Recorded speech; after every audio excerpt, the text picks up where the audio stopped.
Okay, so we're recording right now. I want to address first, before we get going into the notes, I want to address the tests that you guys all took.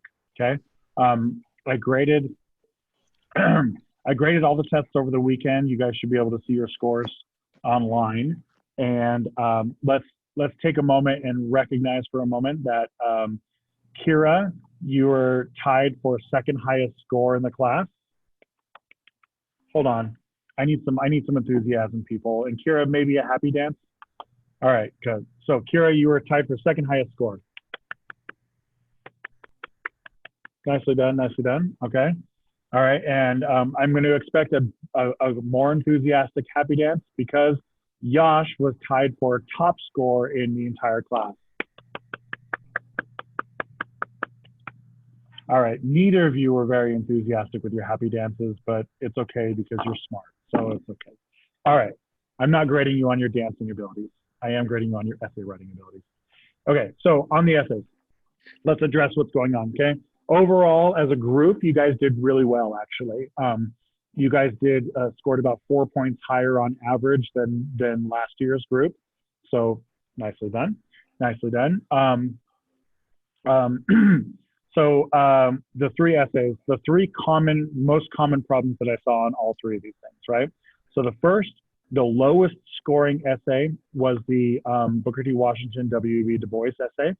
That was by far the lowest scoring one. Almost every student attempted those, and almost every student got marked down on them, okay? By far and away, the biggest problem was that students didn't answer the question, okay? Almost every student gave me revolutionary change versus incremental change, but that's not what was my question. Yash, Kira, do you guys remember what my question was? The question was, say it again? To compare them? Compare what? I don't remember. It was how they viewed the past. Yeah, who was that, Drew? Yeah, so it was compare how Du Bois and Washington viewed America's racist past, right? And if you give me incremental change versus revolutionary change, that's not the past, is it?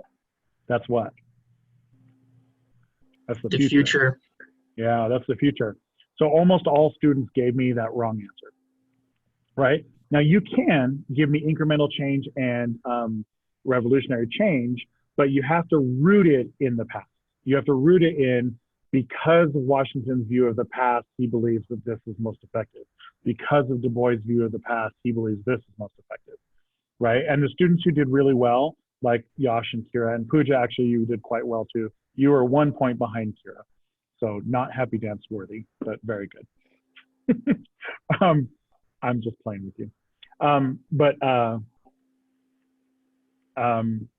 Anyway, you gotta answer the question. And a lot of the students did not even address the past at all. That was a real issue, okay?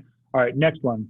The one about white identity, right? To what extent was white identity connected to the racial injustice of the time period, I think is the question, right? Issues of racial justice. Most students gave me race massacres. Most students gave me lynchings. A significant number of students gave me white people in the NAACP, and a bunch of students gave me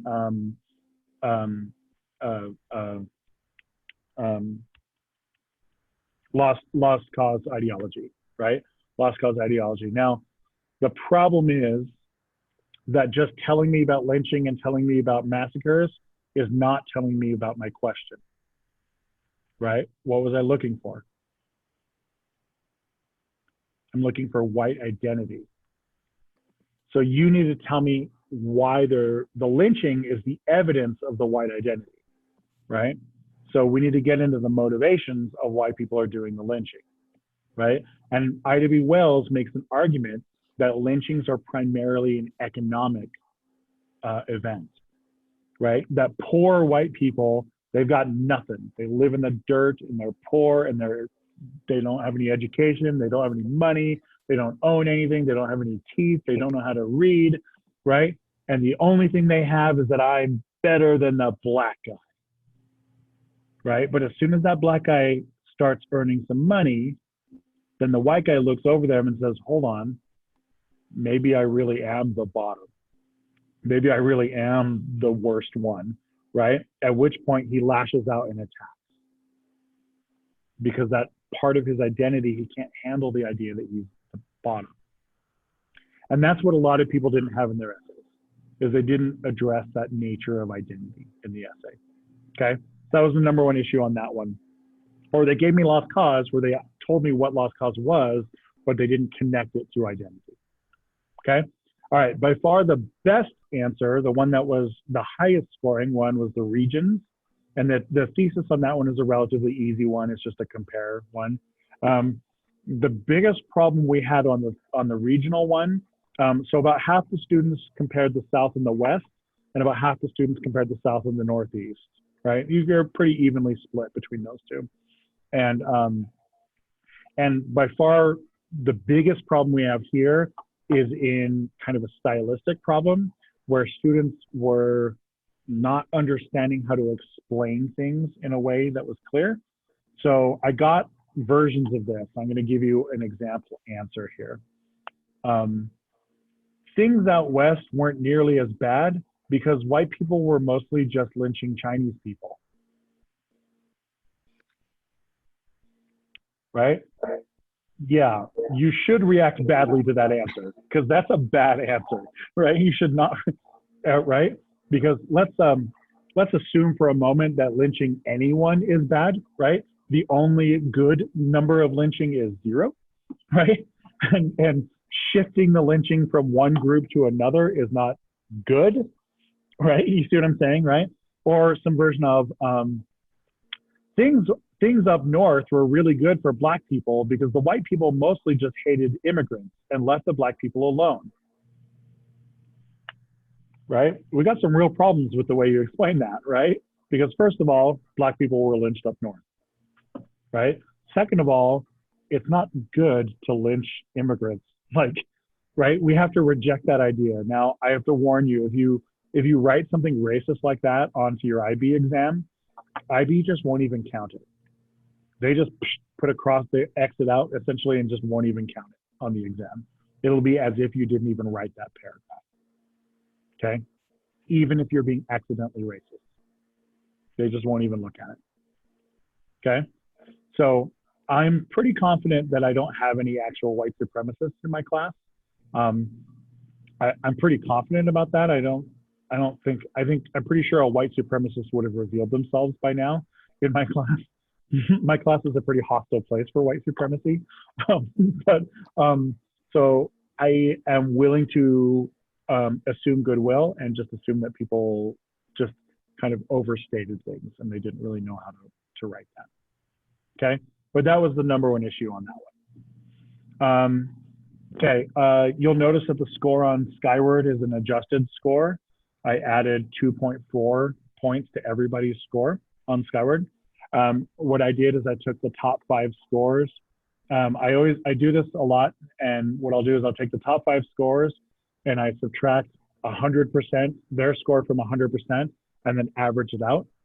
And then I add that to everybody in the school, in the class. The reason I do that is because I am regulating any deficiencies in the way I'm teaching out of the system, right? Because it could be a situation where I'm teaching my online people and my first period people and my 7th period people differently, and you guys are getting different information or different skills or something like that. Ideally, if I'm teaching all of you the same, then the best students should be able to get 100% on my tests, and all classes should be getting scores about in the same range, right? So the lower the number of adjustments, the closer I was, right? So what I'm trying to do is just make sure that I'm not the problem, right? If you guys have a lower score, then I'm not the problem. So that's how we work on that. And the result is that sometimes people get better than 100%. I think, Yash, you're one of the ones who got better than 100%. I think you got a 40.4, I think, right? So you got 0.4 more than 100%. And that's fine. It was like you and, who was my top scores? It was Yash and Anna Shu and Claire Perkins. Those 3 were tied for number 1. So there we go. Okay. Retakes. If you want to retake the test, here's what's going to happen. First of all, next week. Second of all, I will use the same 5 questions, but I will choose a different 3. Okay. So same 5, I'll just choose a different 3. Okay. Third of all, retakes, I'll take the higher score, but your new score doesn't get that 2-point adjustment. Because by you retaking the test, you're acknowledging that you recognize that there is a deficiency in the way you took the test the first time. Does that make sense? The problem isn't me, the problem is you. If you believe that your score is bad enough that you want to retake it. Okay? Yeah, Ro? Sorry, from my end, it cut out a little bit. Would you mind explaining the retake situation one more time? Retake. Next week, I take the highest score, but the new score doesn't get that point adjustment. It doesn't get that 2.4 adjustment. So you just have to earn your score. And I'm using the same 5 questions, but I'll choose a different 3. Okay. Okay. Do we have any questions? Anyone else? Give me a thumbs up if you understand and have no questions. We're good? We're good? Okay. All right. If we have no questions, then let's move on. Let's do, am I correct that we did not do redlining? No, we did. Did we do redlining? Yeah. We did. Okay, good. All right. Okay, so Ilha, can you define redlining for me? Isn't it like the legal practice of just like restricting where people can live based on like their race and stuff? Yeah, that's pretty good. That's pretty good. The illegal practice. Now, who is doing the illegal practice? Someone who's not Ilha. Banks. Yeah, the banks and the real estate companies, right? Okay. When did the redlining become standard practice in the United States?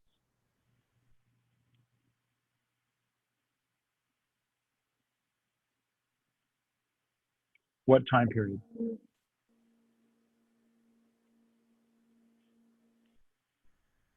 The New Deal period? Yep. So it starts to become popular and widespread during the New Deal, and it's attached to what government program? Federal Housing Administration? Federal Housing Administration. Somebody has a plane taking off next to them, apparently. All right, yeah, the Federal Housing Administration, one of the New Deal programs. All right, did we get to white flight and blockbusting? No? Okay. All right, so do any of you guys remember from AP Geography what blockbusting means?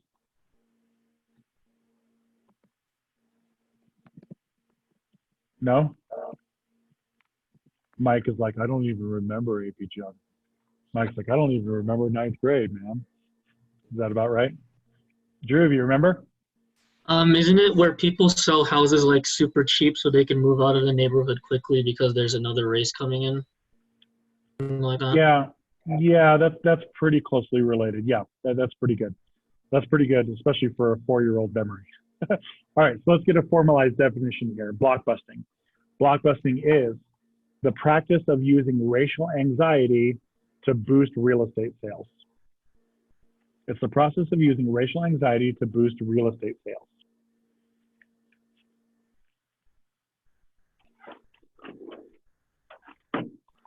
Okay, basically what happens is you take a white neighborhood. So if we have the red neighborhoods here are the black people. So you take a white neighborhood, like one of these like yellow or green neighborhoods, okay?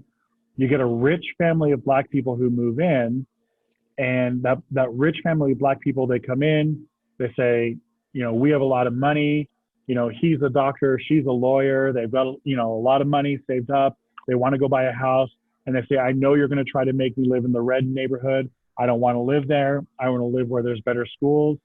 And so what you do as a real estate agent is you take them to a neighborhood like this, right? A neighborhood nearby, like maybe in this green neighborhood right here, and you sell them a house. Now they're wealthy, but the neighborhood itself is usually a relatively middle-class white neighborhood. Okay, this is the key. It needs to be a middle-class white neighborhood adjacent near racial minorities. So you take a wealthy black family You move them into that middle-class white neighborhood and you sell them the house. And then you wait. Now, neighborhoods always have some kind of churn, right? They always have some people who are just selling, like people die and you sell grandma's house. You know, people just move. People, you know, whatever, find the love of their life and move to Scottsdale, Arizona or something, right? You wait for the next house in the neighborhood to sell. And then you move in a black family, but this time you move in a poor black family or a middle-class black family, right? You're not moving in just rich black people. Now you're moving in poorer black people, people who are on the same economic level as the whites. And then this is where it gets really twisted. You start to go to the local newspapers or local, you know, like neighborhood newsletters and stuff like that. And you start to seed it with stories about crime-ridden black schools and black crime. And then you can go around the neighborhood and you go to people and you say, hey, have you guys noticed a new element in your neighborhood? Have you noticed your neighborhood changing around you? Have you noticed that? What you're going to get is some of the white people here are going to be racist and they're going to sell their house because they're worried that their house is losing value. They'll say, if black people are in my neighborhood, then it's going to lose value on the house. And so they sell.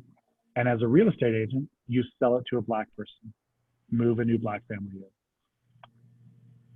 Now, neighborhoods are different, but once you reach that first phase, usually takes about 5 or 6 years. But once you reach a tipping point, you will sell all of the other houses in the neighborhood in the course of like a year. Because all the white people will look around and go, oh God, I don't want to live in a black neighborhood. Oh my God. And you'll get almost all the white people just leave. What happens to the value of the houses in the neighborhood then?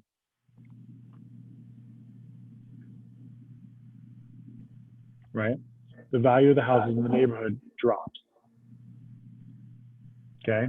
And the reason why the value of the houses in the neighborhood drop is because now new white people moving in who, like, the white people will say, oh, we heard that this neighborhood is really nice. And then they go and drive through the neighborhood and then they see black people mowing their lawn and black people pushing baby strollers. And they'll be like, huh, this must not be the neighborhood that I thought was nice because it's filled with black people. And then they'll turn around and leave.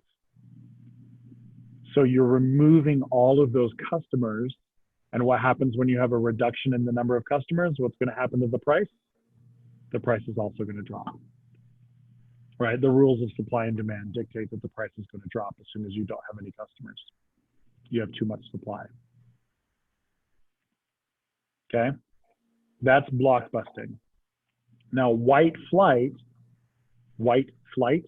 is the process of white people moving away from racial minorities. The process of white people moving away from racial minorities. You basically, you use blockbusting to cause white flight.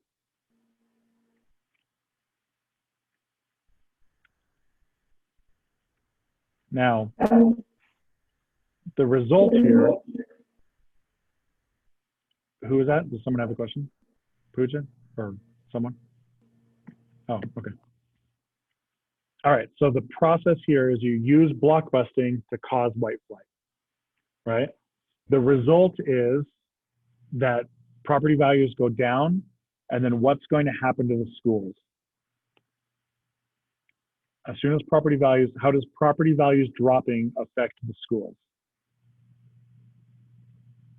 Yash, how is it going to affect it? There'll be less funding for the schools. Why? You're correct. Why are you correct? The taxes from the property taxes. Exactly. Right. So making sure you have in here, okay, schools are almost 100% funded by property taxes, almost 100%. As soon as the value of the houses drop, the state collects fewer taxes on those houses, right? Your $500,000 house is now worth $200,000, right? So now they're only collecting taxes on $200,000, which means that the school budget drops the same amount. Usually the result here is that most neighborhoods end up losing somewhere around 2/3 of their value. Okay, most neighborhoods end up losing somewhere around 2/3 of the value, which means that the schools also lose about 2/3 of their funding. Now, this is particularly bad. What's particularly bad about a school losing this much funding? What has to happen, Mike? What's particularly bad about it? Well, like, I think it's because, like we discussed last time, it's about like your school is pretty much really important for your future. Mm-hmm. And when there's less funding to educate the black students now, majority black students, the black people will be ridden with poverty for a long time. Okay, that's good. If we screw up a kindergarten, let's say, if we screw up a kindergarten, how long are we condemning the neighborhood to be screwed up? Minimum. Minimum. What's the minimum amount of time that the neighborhood will be screwed up? 1 year. Mm-mm.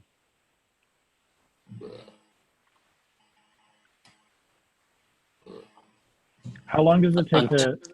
All right, let me rephrase it. Let me rephrase the question a little less confusingly. Okay.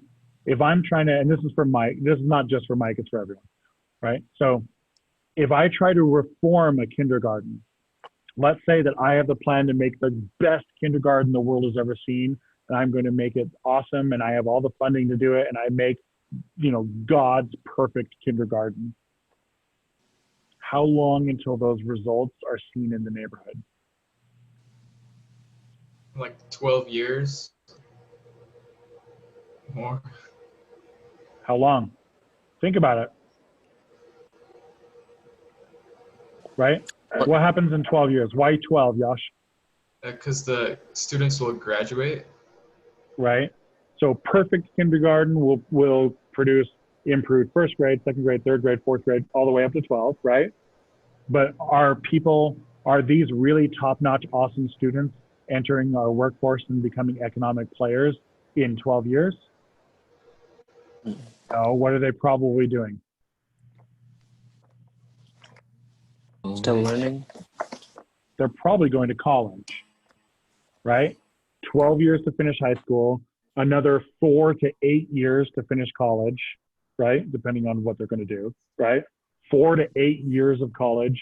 And then on top of that, you usually need about 5 years after college to establish yourself in a job, in a good job, right? Most people get out of college and they don't really know what's going on, right? And they just kind of wander around for a while and smoke a bunch of weed, right? And it takes them a while to find a good job. Okay? This means minimum, if I make a perfect kindergarten, we're looking at a timetable of almost 30 years. Okay? This is why nobody fixes schools. If you ever wonder why every politician on the planet tells you that they want to fix schools, and no politician on the planet ever does fix schools, right? Why won't politicians do it?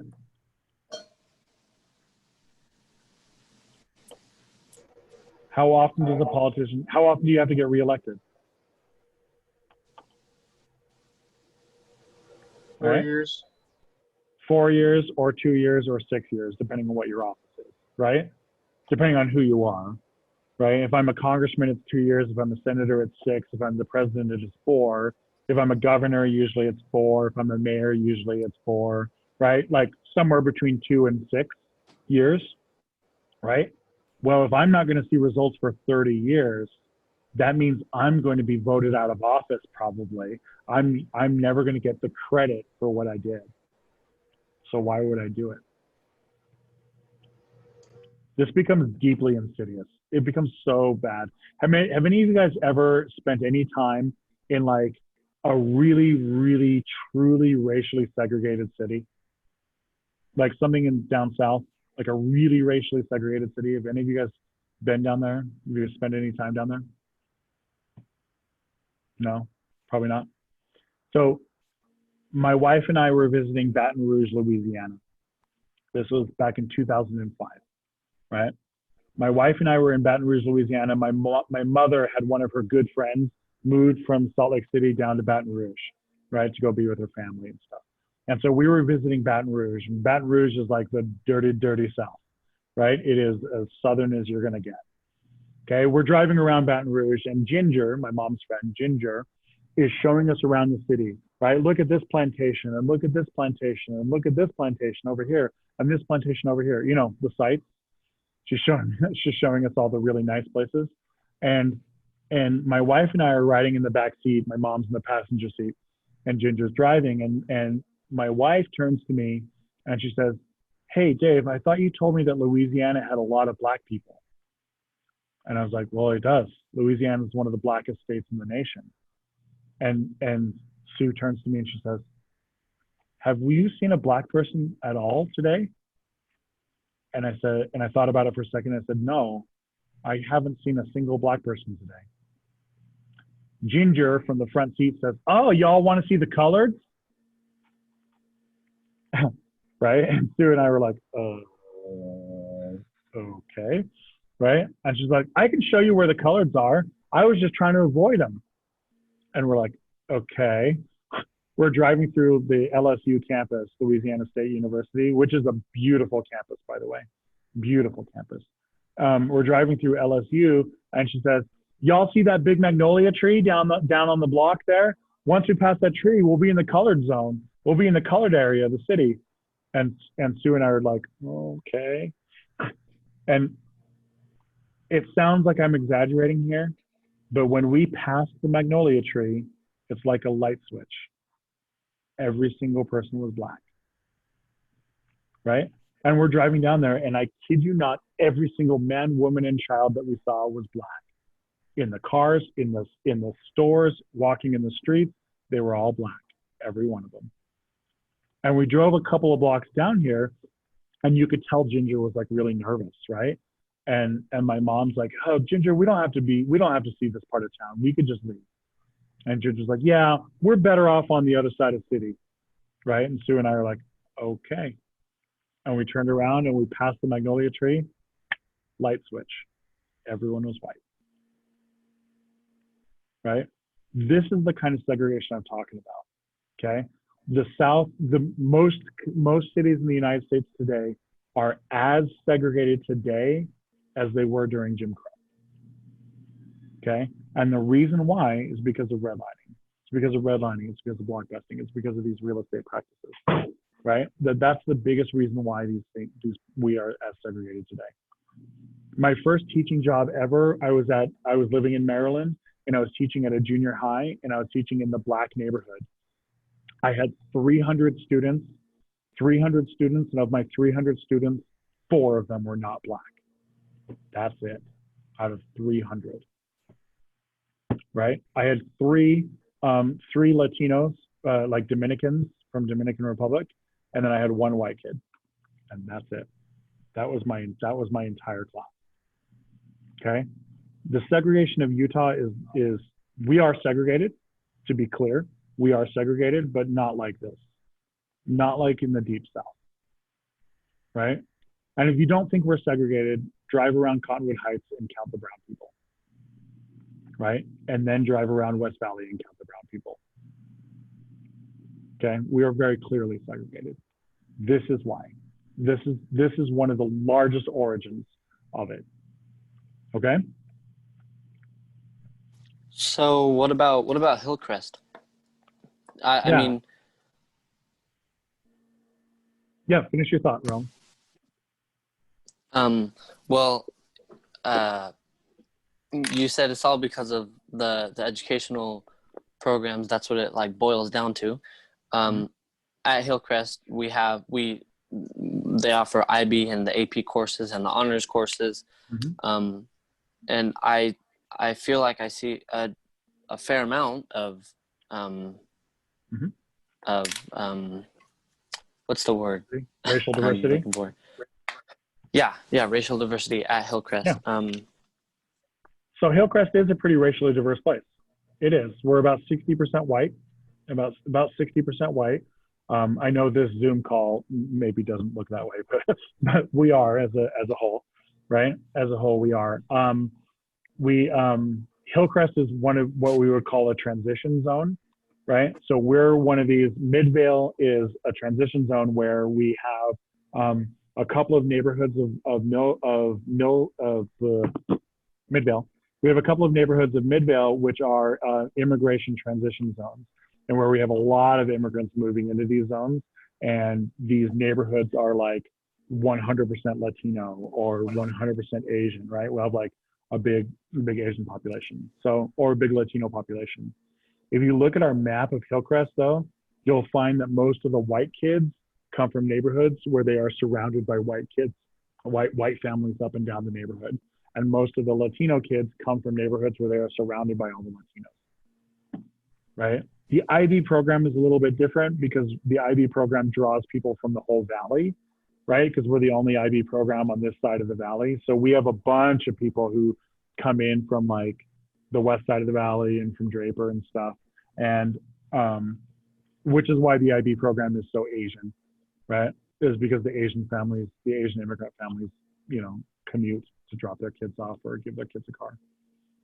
Yeah, that's why the IB program is so Asian. But Hillcrest is what we would call a transition zone, right? If you compare Hillcrest to Granger is like 80% Latino. When I taught out at Kearns was like 80% Latino, right? Yeah. Hillcrest is only about 30%. Hillcrest has about 30% Latino and about 15% speaks a language other than English in the home, about 15%. So we're a transition zone. Yeah, we aren't as firmly segregated as Baton Rouge. We have an immigration transition zone. That's what we call it. That's what we in the geography teacher business call it. Okay, do we have any other questions? Okay, let's do, how much time do we got? What time is it now? Do you guys know what time it is? I don't know. 2:17. No. Okay, we'll pick up with these guys next class period, I guess. We'll pick up with these guys next class period. We got to do World War II, race in World War II, and we'll pick it up next class. Cool. Do you guys have any problems or questions or comments or anything? I'm stopping the recording.